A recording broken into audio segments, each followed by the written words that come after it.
Program ini didanai oleh para sahabat dan mitra dari Joyce Meyer Ministries. Kita bisa memilih apa yang mau kita kerjakan dan apa yang tidak mau kita kerjakan. Tapi ada hal yang harus kita kerjakan walaupun kita tidak mau. Dan saudara harus belajar untuk mengatur perasaan dan bukan sebaliknya.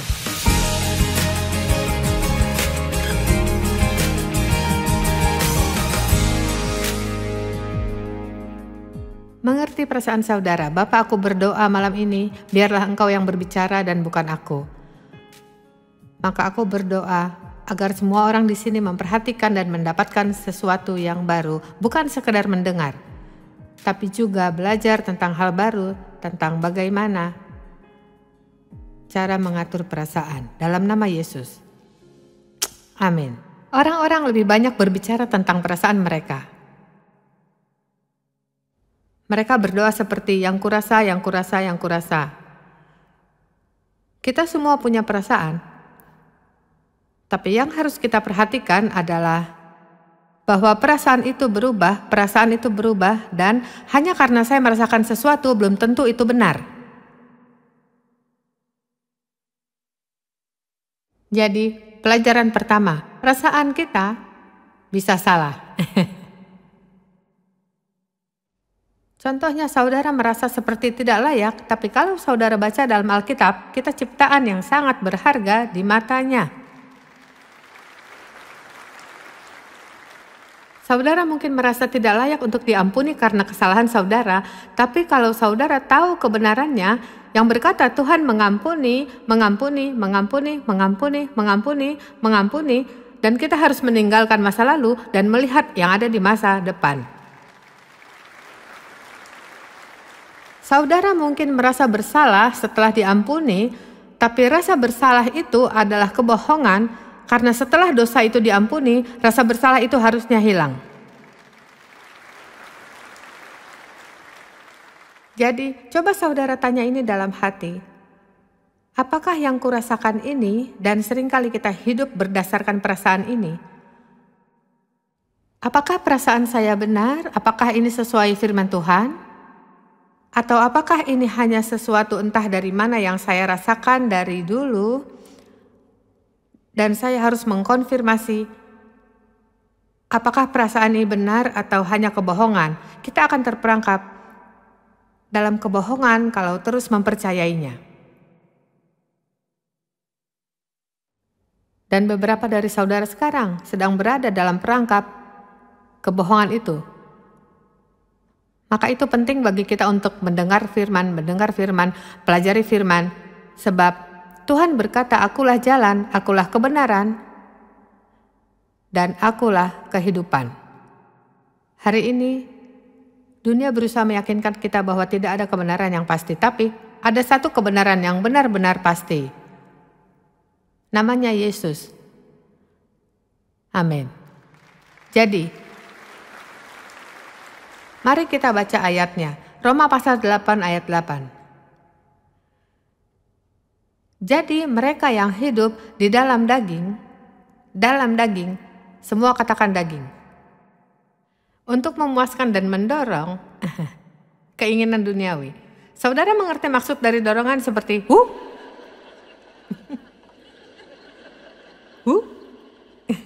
seperti keinginan spontan, seperti coklat.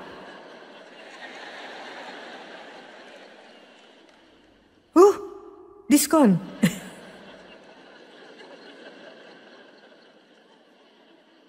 Mendorong keinginan duniawi adalah bagian dari hidup kita yang belum diselamatkan. Yang tidak bisa memuliakan Tuhan atau diterima oleh Tuhan. Dan ini bukan berarti Tuhan tidak menerima kita kalau kita masih memilikinya. Artinya perilaku ini tidak bisa terus kita turuti. Itu bukan, Tuhan tidak mau kita begitu. Jadi mari kita renungkan kata daging.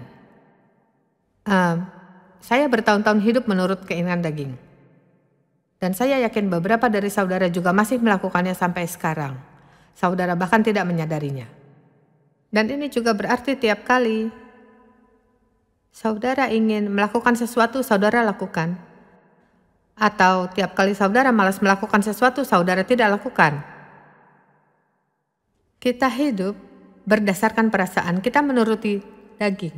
Karena itu keinginan daging kita makin kuat dan akan hilang kalau kita berhenti menurutinya.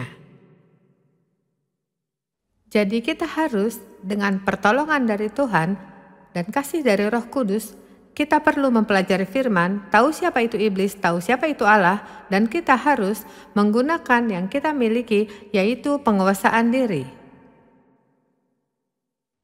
Jangan pernah bilang saudara tidak memilikinya, saya tak bisa menguasai diri. Ya, saudara bisa. Saudara bisa, tapi malas. Semakin rajin kita berjalan dengan Tuhan, semakin lemah dan lemah dan lemah keinginan daging kita, sampai akhirnya kita bebas. Menyediakan. Ada orang yang punya bisnis sebagai penyedia. Saya pernah menghadiri acaranya. Saudara tahu, kalau kita pergi ke prasmanan, kita tak akan dilayani. Ambil piring sendiri, kita ambil makanan sendiri, bawa makanan ke meja sendiri, ambil serbet sendiri. Mungkin kita dapat air, kita makan dan kita bayar. Dan mungkin harganya tidak terlalu mahal. Tapi kalau saudara pergi ke restoran bintang 5 dengan 3 pelayan melayani di meja,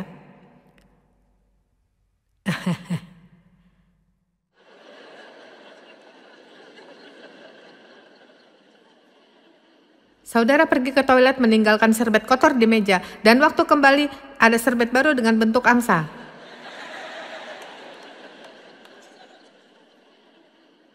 Maksudku, kita akan mendapatkan pelayanan yang khusus. Mereka memanggil saudara dengan panggilan Tuan dan Nyonya. Kita bagaikan raja. Saudara tak perlu ambil makanan sendiri. Saudara tak perlu membereskan meja sendiri. Kalau saudara pergi ke prasmanan, mereka menyuruh saudara membereskan piring. Tapi saudara harus bayar lebih untuk bisa dilayani. Ayo, ada pesan di sini. Saat turuti keinginan daging, ini masalahnya. Sekarang atau nanti kita akan membayarnya. Jadi lebih baik kita berkata, tidak, aku akan menuruti kehendak Tuhan dan tidak akan lagi menuruti keinginan dagingku. Kita memang bisa merasakan sesuatu ketika keinginan daging kita tak terpenuhi. Berapa banyak dari saudara yang pernah merasakannya? Itu seperti ketika saya dan Dave sedang berdebat, menurut saya dia salah, tapi Tuhan mau saya yang minta maaf dan daging saya membencinya. Sangat membencinya, saya jijik. Dan saya mau saat Dave bersalah, dia bilang, aku yang salah. Tapi ia jarang melakukannya. Apakah pria di sini tidak suka? Mereka tidak suka perkataan aku yang salah. Saudara tahu? Sepertinya hal khusus untuk para pria. Dan daging saya sangat menolak perbuatan itu. Saudara lihat, bertahun-tahun yang lalu saat saya masih menuruti keinginan daging, semua perkataan saya harus didengar. Ayo, di sini ada yang seperti saya. Maksudku, perkataan saya harus didengar. Jadi ketika yang saya mau tidak terjadi dan keinginan daging saya meronta-ronta, saya akan mulai sesuatu. Dan kita kedatangan seseorang yang seperti saya. Tapi oh Tuhan, Tuhan telah mengubahkan saya. Oh itu sakit sekali. Tapi intinya adalah saudara bisa menderita dan tetap terperangkap keinginan daging. Dan tetap menderita dan tetap menderita. Atau saudara bisa menderita sebentar, tapi keinginan daging itu akan hilang dan tak lagi mengontrol saudara.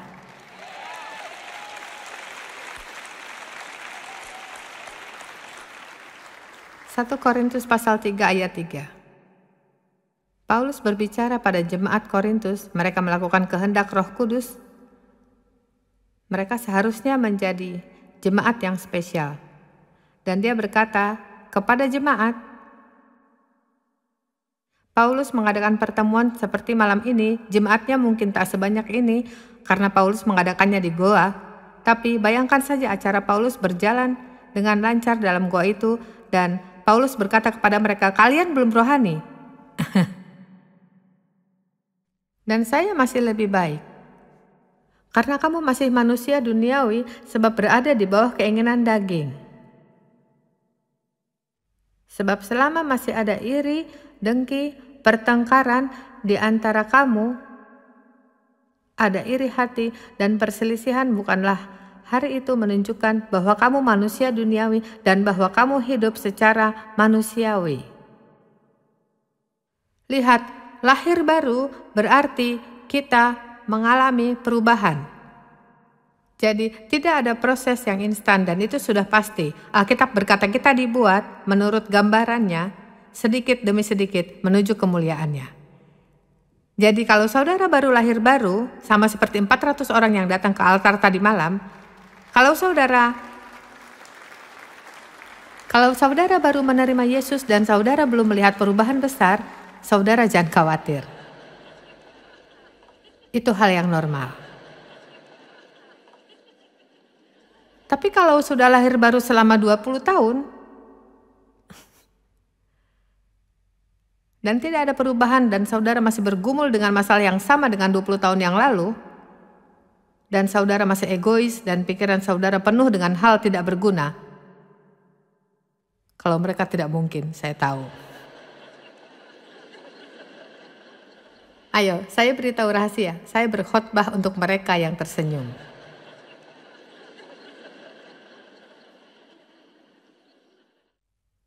Saudara tahu, panggilan saya adalah menolong jemaat menjadi dewasa. Karena saya Kristen sejak lama, biar saya perjelas, saya dulu seorang Kristen yang hidupnya berantakan. Menjadi pendosa yang berantakan itu normal, menjadi Kristen yang berantakan itu masalah. Amin. Jadi, sesuatu harus terjadi. Ketika kita sudah bertobat, kita tidak boleh sama. Saya melihat perubahan di hidup saya setiap saat. Saya akan, akhir tahun ini, saya tidak akan menghidupi hidup yang lama. Saya beritahu, kalau saudara datang di acara ini dan saudara menghadiri semua sesi atau mungkin hanya datang untuk satu sesi dan tidak mengalami perubahan, maka ini sia-sia. Jangan buang waktu saudara tidaklah banyak. Jangan hanya mendengar, kita bisa melakukan firman bersama Tuhan. Diberkatilah engkau yang mengerjakan perkataanku, kata Yesus dalam Yohanes 13. Kita ciptaan baru. Alkitab berkata, tinggalkanlah yang lama dan kenakanlah yang baru. Nah, perasaan kita berubah-ubah. Pernahkah saudara bilang ini, kamu berubah-ubah? Ketika saudara berkata itu, yang sebenarnya adalah mereka tak bisa diandalkan. Hari ini seperti ini dan besok seperti itu. Intinya adalah perasaan itu berubah-ubah. Bisa berubah tanpa peringatan. Saudara bisa bilang ingin melakukan sesuatu esok hari, dan esok hari saudara malah tidak mau melakukannya. Saudara merasa sangat malas.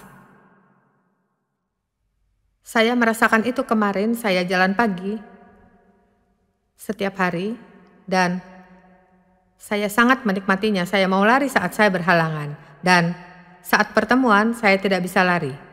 Dan saya kesini lebih awal untuk melakukan sesuatu di gereja, jadi saya keluar kota selama 3 hari dan saya tidak bisa lari pagi. Biasanya saya tidak lari hari Sabtu saat kembali dari pertemuan karena saya sangat lelah. Jadi Kamis malam saya bilang, nanti hari Sabtu daripada makan di luar, aku mau jalan dan kita beli makan dan makan di rumah. Dia jawab oke. Dan hari Jumat pagi saya bangun, saya masih mau jalan. Saudara, mengerti kan? Bukan Jumat, hari Kamis malam, lalu Jumat pagi. Pagi ini saya bangun tapi lelah. Lalu saya pikir, kayaknya aku tidak jadi lari pagi hari Sabtu. Lalu agak siang saya mulai mau lari lagi dan saya bilang, baiklah aku akan pulang dan Sabtu pagi aku akan lari. Tapi kemudian saya bilang, kayaknya tunggu sampai hari Sabtu pagi biar lebih yakin. Lihat kan, saya bisa melakukan itu karena keputusan itu bukanlah keputusan yang penting. Tapi ada hal yang tidak bisa saya perlakukan seperti itu. Ada beberapa hal yang harus saudara pastikan jawabannya, dan apapun perasaan saudara, jawaban itu tidak boleh diubah.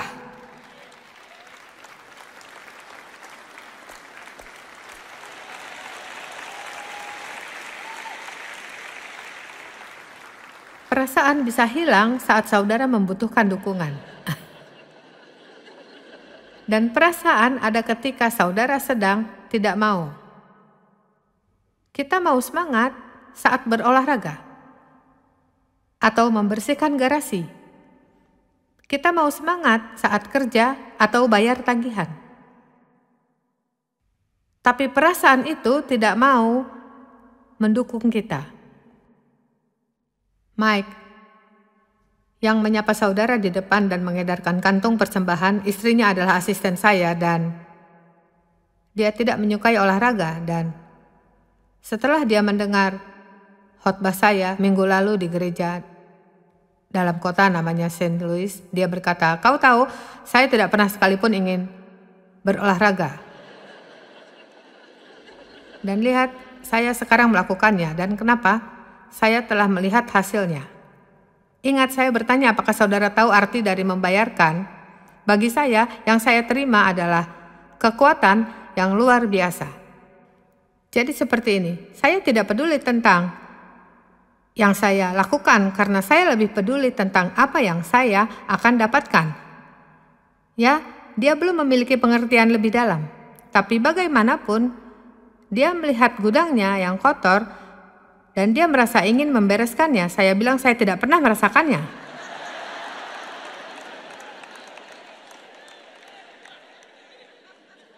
Saudara lihat, ada banyak, untuk setiap kita akan ada hal yang membuat kita ingin melakukannya dan hal itu akan terasa lebih mudah. Dan untuk setiap kita ada juga hal yang tidak kita ingin lakukan, tapi bukan berarti kita tidak melakukannya.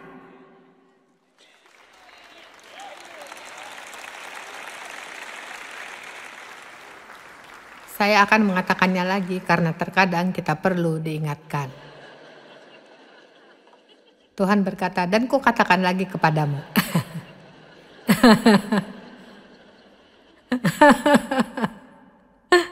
Jadi saya katakan lagi pada saudara, kita bisa memilih apa yang mau kita kerjakan dan apa yang tidak mau kita kerjakan.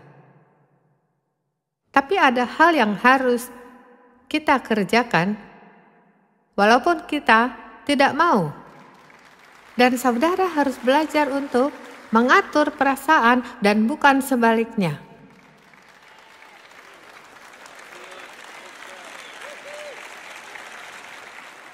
Seseorang pernah bilang pada saya, Joyce, setelah sekian lama bepergian dan tinggal di hotel dan melakukan pertemuan, bagaimana perasaanmu tentang semua itu?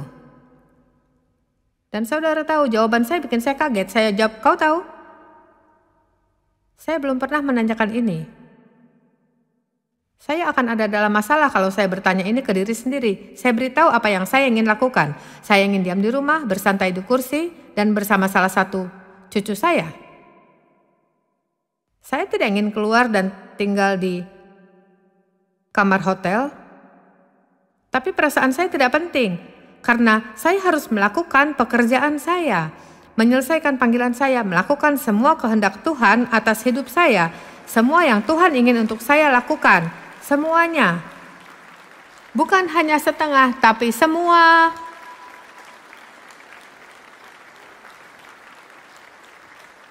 Dan yang harus kita sadari di gereja adalah jangan menjadi jemaat biasa. Maksudnya adalah tidak ingin menjadi lebih baik. Tuhan ingin kita menjadi luar biasa. Tuhan memanggil kita agar kita menjadi berbeda. Dan kita tidak mau seperti orang Israel yang keluar, hanya berkeliling tanpa tujuan di padang belantara, dan tidak pernah sampai ke tanah perjanjian. Saya rasa saya tidak ingin berhenti bertanya apa yang kita rasakan, dan mungkin kita bisa mencoba untuk berhenti berbicara tentang perasaan kita. Saya ingin menyerah, ya? Saudara tidak boleh. Oke. Kemarin, Dave mengatakan ini, kau tahu, aku sebenarnya tidak suka golf. Aku melakukannya hanya karena tugas.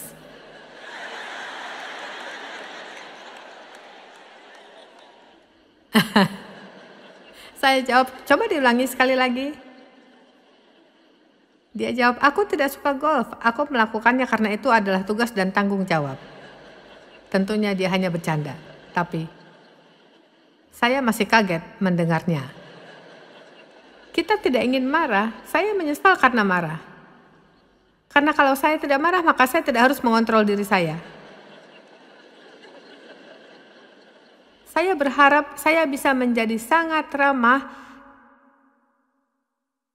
terhadap semua orang di dunia ini. Bagaimanapun sikap mereka, saya berharap saya bisa ramah terhadap orang-orang seperti itu. Saudara lihat, ini masalahnya. Saya harus mengasihi mereka. Tapi saya bisa memilih apakah saya mau melakukannya.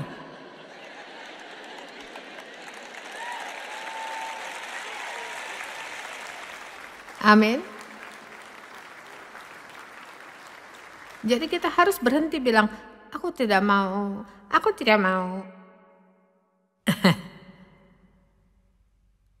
Saya harap saya tak pernah merasa tidak sabar. Tuhan kasihanilah saya. Kita membahasnya semalam, saudara bisa beli kasetnya.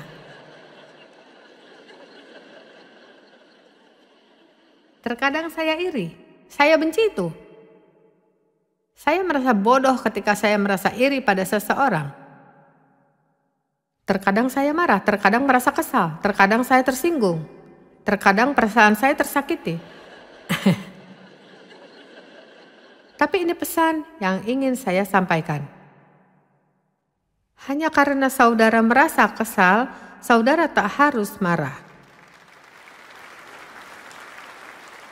Hanya karena saudara merasa cemburu, saudara tidak harus melampiaskannya. Jadi inilah yang saya lakukan. Ketika saya membandingkan diri saya dengan orang lain dan mengingini kepunyaan mereka, saya mendoakan mereka. Dan kalau saya masih rasakan, saya memberikan mereka hadiah.